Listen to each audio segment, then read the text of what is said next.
Неге әйел адамдар өзінің күйеулеріне кейбір уақыттары көңілдері толмай жатады? Бір ғана мәселе.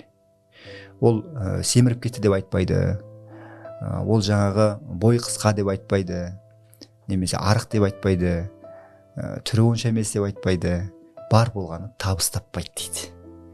Көп әйелдердің айтатын нәрселері диванда жатады, қолында телефонмен ойнап жатады, күнзаққа кино көріп жатады дейді да, осы күйеулерге, яғни осы еркектерге көңілдері толмай жатады.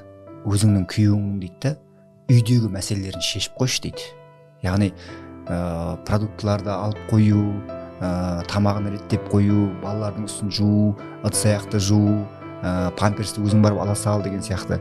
Күйеуіңе тек қана айт дейді, ақша тапшы болды, үйдің ішімен араласпашы деп. Сол кезде еркектің мойнындағы жаңағы ұсақ түйек заттар мойнынан түскен кезде